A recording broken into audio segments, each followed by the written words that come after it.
بسم الله الرحمن الرحیم. السلام علیکم ورحمت الله. نن به موږ تاسې وایو چې څنګه موږ په SQL سرور کې اتوماتیک بیک اپ سیټ کړو. مطلب دا چې کله هم موږ په یو کمپنۍ کې کار کوو، موږ سره هلته فرض کړه 10-15 ډیټابیسز وي، یعنې ډېر ډیټابیسونه موجود وي. نو د هغې له خاطره موږ نشو کولی چې یو نفر کېنوو ورته ووایو چې د دې ډیټابیسونو بیک اپ ته باید هر ساعت یا هر نیم ساعت بعد ته ډیټابیس بیک اپ واخلي، یا هر 2 ساعته بعد ډیټابیس بیک اپ واخلي، هر ورځ.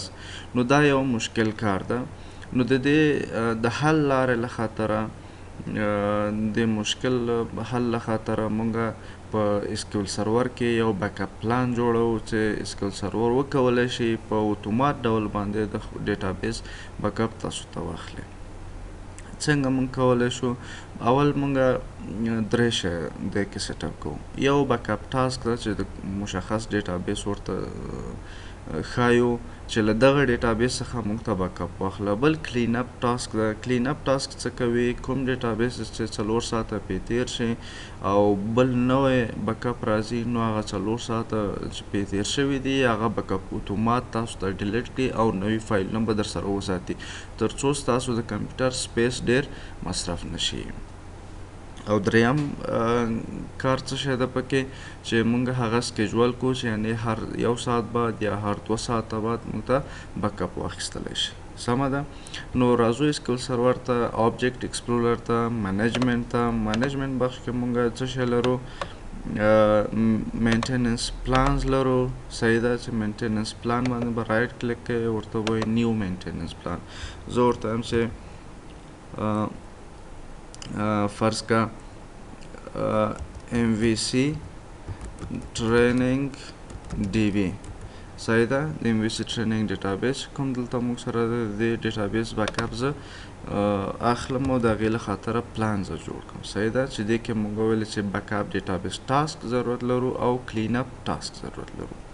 اول بیک اپ ټاسک زه راخلم، دې باندې ډبل کلیک کوم، ورته وایم بیک اپ کنیکشن څه ده؟ لوکل کنیکشن ده. که چېرته د سرور کنیکشن وي نو دلته تاسو کولی شئ یوزر نیم او سرور نیم او دا کنیکشن نیم ورته سپیسیفای کړئ چې نیټورک ترو باندې تاسو وکولی شئ د ډیټابیس بیک اپ واخلئ. ډیټابیسز کې مونږ ورته وایو چې کوم ډیټابیس بیک اپ ته غواړئ. زه ورته وایم چې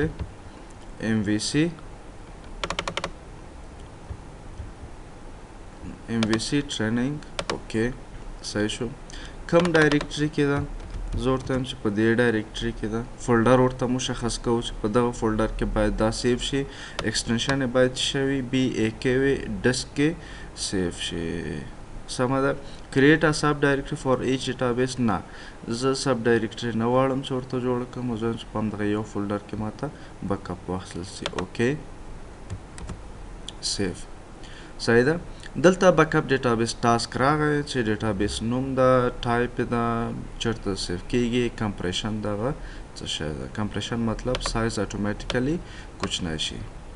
ښه، اوس که چېرته مونږ دا بیک اپ مونږ سیټ اپ کړو، اوس زه وایم که چېرته هغه بیک اپ باندې 4 ساعته یا 5 ساعته یا یو ورځ تیریږي یا یو هفته تیریږي، نو یو هفتې نه مخکې څومره زاړه بیک اپ فایلونه دي هغه ټول اتومات ډیلیټ شي او نوي باید پاتې شي. نو د هغې کار له خاطره مونږ مینټیننس کلین اپ ټاسک استفاده کوو. دا ولې استفاده کوو؟ دا ځکه استفاده کوو چې که چېرته مونږ سره بیک اپ فایلز ډېر وي او سیستم هم هیوي وي، نو زمونږ د سیستم سپیس باید په اضافه فایلونو باندې ریزرو نشي. راځو مینټیننس پلان ټاسکس کې مینټیننس کلین اپ ټاسک راخلو. سمه ده. دا آروکي به راواخلئ او دلته به واچوئ، ډبل کلیک. سمه ده. کنیکشن لوکل ده. زمونږ کوم فایلونه غواړي چې ډیلیټ شي؟ بیک اپ فایل زه غواړم چې ډیلیټ شي. سمه ده. او سپیسیفیک فایل ورکوو مونږ. صحیح ده. زه ورته وایم چې نه، فایل نیم ماته سپیسیفیکلی نه ده معلوم. په دغه فولډر کې چې کوم فایلونه دي او ایکسټنشن یې بیک اپ وي، یعنې بیک اپ فایلونه وي، هغه اتوماتیکلی ماته ډیلیټ شي. د هغې ایج باید څومره وي؟ زه ورته وایم چې 4 ساعته. صحیح ده؟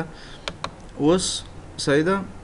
مثلا 2 ساعته. زه وایم چې هر 2 ساعته بعد چې نوی بیکاپ اخیستل کېږي هغه زوړ بیکاپ باید ډیلیټ شي. صحیح شو؟ اوکې دا وشو.